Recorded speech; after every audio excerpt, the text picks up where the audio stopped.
Et bonjour à tous, on se retrouve sur la chaîne JB Invest pour la présentation de la chaîne et de ma stratégie boursière. Je suis extrêmement heureux de vous retrouver et sans plus tarder, commençons sur la présentation de ma stratégie. Donc tout d'abord, avertissement, hein, on commence par les choses qui sont un petit peu reloues. Investir en bourse comporte des risques. Je ne suis pas habilité pour faire de la formation ou du conseil boursier.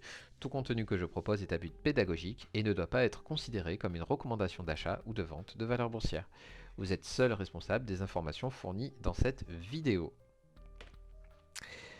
Alors, avant de vous parler de ma stratégie boursière, je vais vous parler un petit peu de moi. Je m'appelle Jean-Baptiste, j'ai 34 ans, je suis ingénieur en informatique.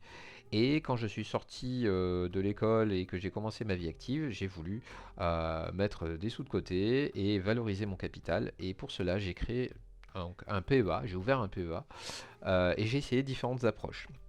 La première étant la stratégie de dividende, puis ensuite j'ai un peu changé d'avis, j'ai fait du stock picking, puis ensuite j'ai utilisé les ETF puisque j'ai appris à savoir ce que c'était, et puis j'en suis revenu, et donc du coup j'ai fait beaucoup de tergiversations ces 7 dernières années, et justement c'est là qu'intervient cette chaîne YouTube JB Invest, et vous allez voir pourquoi juste après.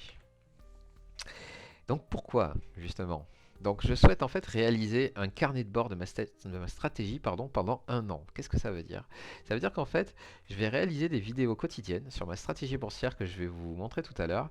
Et le but, ça va être surtout de m'y tenir. Parce que, comme vous le savez, on fait des stratégies en bourse, si vous en avez eu l'occasion. Et puis ensuite, on ne sait pas pourquoi, au bout d'un moment, bah, on arrête. Pourquoi? Bah, parce qu'on pense que l'herbe est plus verte ailleurs, l'autre stratégie est mieux, etc. Et là, moi, ce que je veux faire, c'est une expérimentation.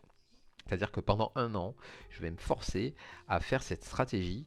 Alors j'en ai très envie, hein, voilà, c'est pas le tout. Forcer n'est peut-être pas forcément le bon mot, mais c'est aussi pour partager cette expérience avec la communauté YouTube, avec des personnes qui eux aussi font des stratégies, et comme ça nous pouvons avancer ensemble, et moi en même temps me faire un petit carnet de bord pour voir dans un an quel est le chemin que j'aurai parcouru. Donc, qu'est-ce que je vais utiliser pour cette stratégie? Donc, déjà, elle est orientée stock picking. Donc, c'est-à-dire que je vais aller sélectionner des actions pour les acheter et les vendre à un certain moment, d'accord? Que ce soit en plus-value ou en moins-value, évidemment. Et je vais utiliser un logiciel qui s'appelle ProRealTime. ProRealTime, c'est un logiciel d'un éditeur français dans le secteur de la bourse qui est extrêmement complet. Je pense que vous le connaissez. Si vous ne le connaissez pas, je vous ai mis le lien sur ma présentation. Et très franchement, c'est un des plus complets pour pouvoir visualiser des valeurs boursières, mettre des indicateurs, etc. Franchement, vous verrez tout à l'heure, si vous n'êtes jamais allé sur ProRealTime, c'est vraiment très très complet. À l'intérieur de ProRealTime, on va utiliser un indicateur qui s'appelle ExtraTrend. Alors c'est un indicateur qui n'est pas en natif dans l'outil, je l'ai acheté cet indicateur, et cet indicateur va me faire gagner énormément de temps parce qu'en fait, il va me montrer les actions qui pourraient potentiellement être dans une bonne configuration haussière.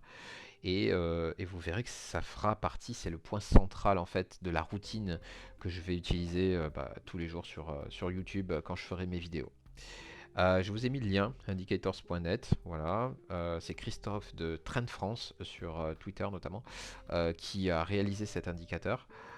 Et franchement, chapeau à lui parce qu'il permet de gagner énormément de temps.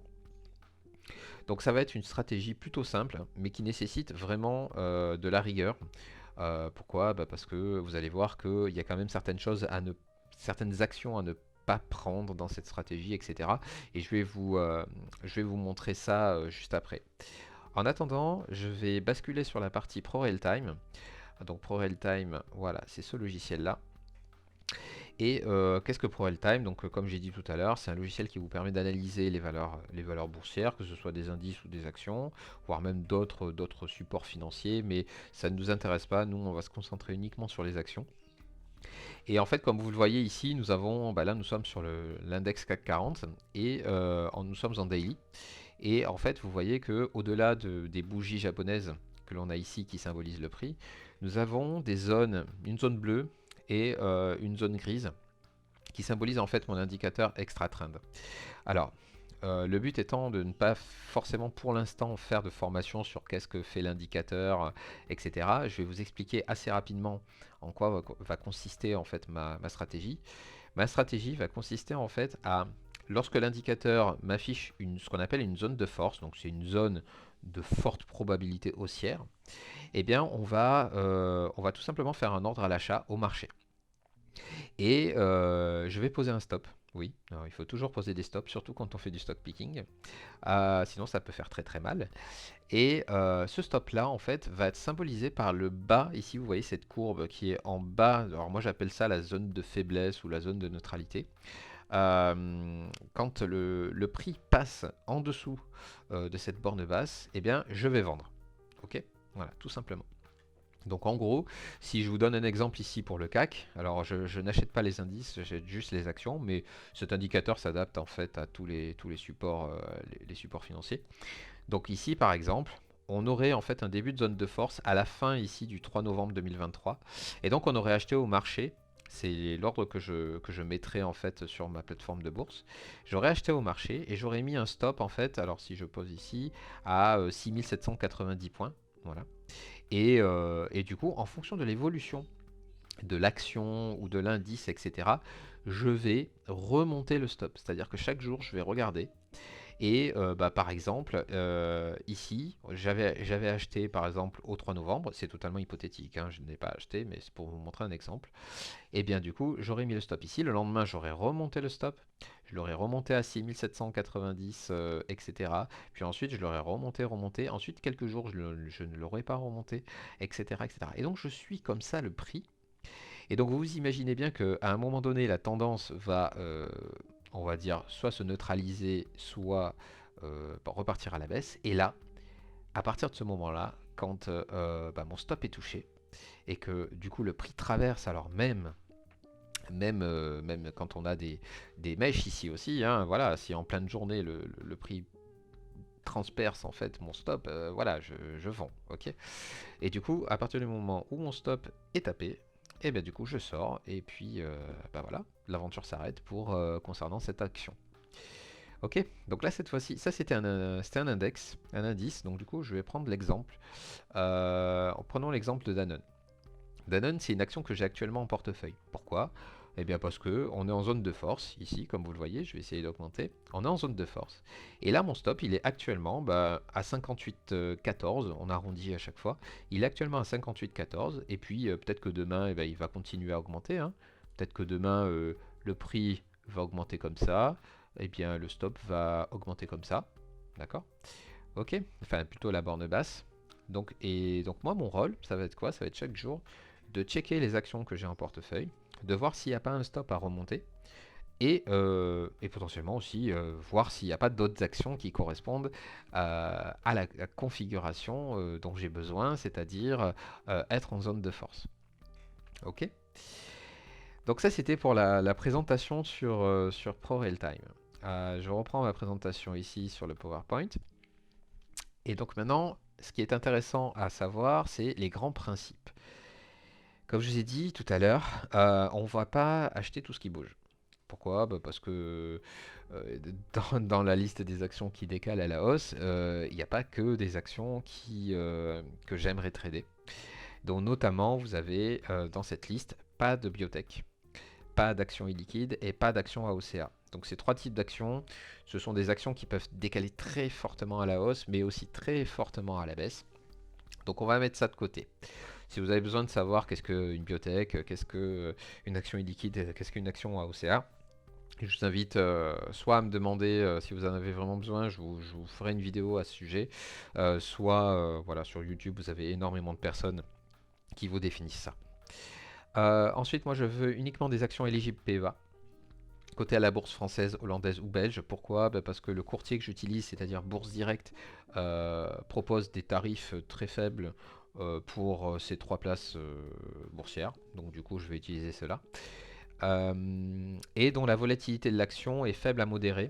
Donc ça veut dire quoi? Ça veut dire quand je vais prendre un trade, chaque action en fait a son, on va dire sa vitesse d'exécution. Alors c'est un mauvais mot, mais pour dire voilà, vous avez des actions qui peuvent perdre 15% en un jour, d'autres qui peuvent gagner 2%. S'ils gagnent 2%, c'est le bout du monde. Donc ce qu'on va faire, c'est qu'on va éviter les actions qui sont trop volatiles. Et comment est-ce que je détermine ça? Alors c'est très arbitraire, mais admettons si je reprends l'exemple de Danone, je vais faire en fait, je vais prendre la distance entre le centre ici, le début de cette zone de force bleue, et je vais calculer la distance qu'il y a en pourcentage avec justement la ligne du stop. Si je m'aperçois, voilà, vous voyez qu'il y a moins 2,48, en gros, là, voilà, si demain il y a une catastrophe, du coup, bon, je perdrai l'équivalent de ce que l'on a ici au niveau de la bougie avec le bas de la zone de neutralité, donc ça fait 3,92, ok. Mais pour analyser si le niveau de volatilité de l'action est faible, modéré ou élevé, je fais juste ce calcul-là. Et du coup, je me rends compte, et si ça dépasse 10%, en fait, je ne la traite pas. Pourquoi? Parce que ça veut dire qu'elle a été amenée dans le passé à être très volatile. Donc du coup, on l'esquive. Euh, Par exemple, si je prends CGG, qui me semble être une compagnie pétrolière, bon, c'est une action qui, vous voyez, bon, voilà, c'est pas très jojo. Elle n'est pas en zone de force, mais ça, rien ne m'empêche en fait d'aller regarder ici. Voilà, il y a 8%. Donc ça veut dire que cette action est quand même un petit peu plus volatile que Danone. D'accord. Bon, Danone, c'est une valeur défensive, donc ceci explique cela. Euh, donc, pas d'action super volatile, et ça accumulé avec d'autres types que je ne veux pas font que voilà, je veillerai à ne pas rentrer dans ces styles d'action-là qui ne me correspondent pas. Ensuite, combien d'argent je vais mettre? Et bien du coup, ce que je vais faire, c'est que par trade, je ne vais mettre que 475 euros maximum. Alors pourquoi? Parce que déjà, Bourse Direct, le premier niveau de tarif de Bourse Direct, mon courtier, est pour les ordres jusqu'à 500 euros, c'est 99 centimes. Donc le but, c'est déjà d'optimiser ces frais-là. Ensuite, parce que comme je vais faire des ordres d'achat au marché, si je colle à 500 euros et que l'action, quand l'ordre s'exécute, a fait un gap haussier, etc., ça va dépasser 500 euros et du coup, je vais être chargé 1,99 € au lieu de 99 centimes. Alors, c'est rien dit comme ça, mais vu qu'on ne met que 500 euros max, un peu moins que 500 euros max par action, euh, le résultat final, on peut être amené voilà, à être à 1 € près pour être en plus-value ou en moins-value. Donc on va essayer d'optimiser ça et donc de prendre des ordres que de 475 euros maximum. Les ordres d'achat vont être réalisés au marché. Et quelle va être la condition d'entrée? Alors, les conditions d'entrée, pardon, ça va être déjà lorsque l'action est dans une zone de force. Donc c'est la fameuse zone bleue que je vous ai montrée sur ProRealTime. Deuxièmement, il faut que ça soit une action qui corresponde à ma checklist. Donc la checklist, pas de biotech, pas d'OCA, pas d'e-liquide. Une fois l'achat effectué, on va mettre en place le stop à seuil de déclenchement. Et moi, je prends comme valeur la borne basse du canal de neutralité que je vous ai montré tout à l'heure. Je l'ai mis en rouge parce que c'est mon interprétation. J'aurais très bien pu prendre une autre valeur, mais là, moi, je prends cette borne basse comme un stop. Donc, je vais vous montrer. La grande question que vous avez peut-être, c'est comment est-ce que je détermine quelle action je vais acheter, du coup. Est-ce que je passe en revue toutes les actions d'Euronext, Paris, Bruxelles et, euh, et Hollande, la Hollande pour... je sais même pas quel est le nom de la place boursière en, en Hollande. Amsterdam, voilà, Amsterdam peut-être. Euh, Est-ce que je vais passer en revue tout ça? Non, la réponse est non. On va utiliser ce qu'on appelle un screener. Le screener, vous l'avez en bas à gauche, il contient un script. Et ce script va me détecter pour l'entièreté de la zone Euronext, donc même la bourse portugaise, etc., qui ne m'intéresse pas, va me déterminer quelles sont les actions qui viennent de rentrer en début de zone de force. Et donc là, vous voyez qu'en bas à gauche, on a Dassault Aviation qui est rentré en zone de force. Vous voyez que ça commence à se dessiner ici.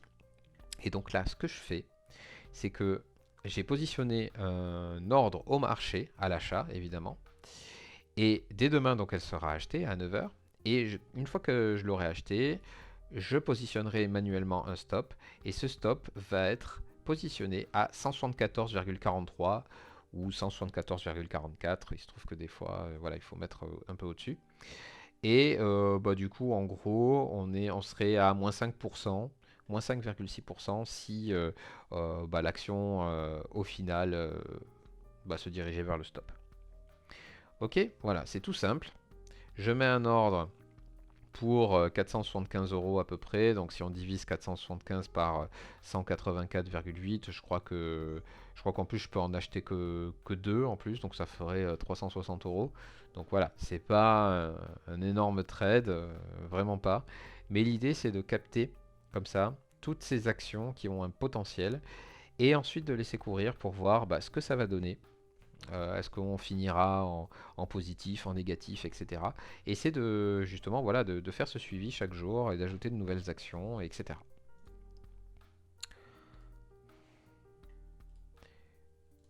Ok, donc les conditions de sortie, bah, lorsqu'on casse notre borne grise, on sort. Et ça me sortira automatiquement. Je ne fais rien manuellement. Je laisse tout, je délègue tout à la plateforme, à ma plateforme de courtage qui est Bourse Direct pour faire ce travail. Et donc en gros, bah voilà, si l'action évolue à la hausse, je remonte le stop. Si l'action ne fait pas grand-chose, mon stop reste inchangé. Et par contre, si l'action évolue à la baisse, bah mon stop, bah, à un moment donné, il va être touché. Voilà, et je sors. Et c'est pas grave, parce que j'ai un bon money management. Donc, mon compte PEA, actuellement, mon compte PEA, en termes d'évaluation totale, est à 33 260 euros. Et vous voyez que mon solde d'espèce est à 31 106 euros, donc il est extrêmement liquide. J'ai trouvé que c'était le bon moment de pouvoir commencer cette stratégie. Donc voilà, il n'y a plus qu'à. Et en termes de position actuelle, j'ai du Danone, j'ai Dassault dont l'achat est en cours de transmission pour demain matin. J'ai du gaz, du GTT, Gaz Transport Technique. Actuellement, j'ai du Lanchat Campaign qui est une société bancaire néerlandaise. J'ai du Sodexo actuellement et du Vinci. Donc on va faire un petit tour sur notre plateforme préférée. Donc Danone, je vous l'ai montré. Je vais enlever ici, voilà. Je vous l'ai montré, donc elle est en zone de force. À voir comment va se comporter du coup l'action demain. Mais si ça continue sur cette lancée, et bien demain soir je serai bon pour monter le stop. D'accord. Dassault Aviation, donc ça c'est pour demain, on va voir. GTT, GTT, je l'ai acheté vendredi. Elle m'a bien fait peur ici. Bon, on est quand même loin du stop, hein, mais du coup, je suppose que demain soir, j'aurai à remonter le stop.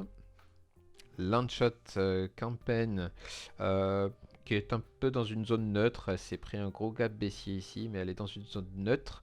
L'indicateur nous dit on commence à être dans une zone de force. On va voir du coup. Je suppose que demain, nous serons plutôt dans un truc comme ça. Voilà, on va peut-être remonter un chouïa si ça se passe bien, le stop, etc. Et Vinci, je crois que Vinci, c'est l'action où je suis le plus proche de faire taper mon stop, parce que vous voyez que ça fait un moment que l'action ne fait plus grand chose. Mon stop est pas très loin, donc on va dire qu'en gros, voilà, vous voyez qu'on est à 1,6%. En gros, si demain ça se passe pas bien, peut-être que je sortirai de Vinci. Voilà. Voilà en gros pour la situation de mes actions à l'heure actuelle. Alors dernier point et puis après je vous laisse tranquille. L'organisation de la chaîne, comment ça va se passer? On va réaliser une vidéo quotidienne du lundi au vendredi. Donc d'une durée de 15-20 minutes, je vais essayer de pas trop dépasser. Ça va se dérouler en 4 étapes. On va suivre l'évolution des valeurs en portefeuille comme je viens de vous montrer.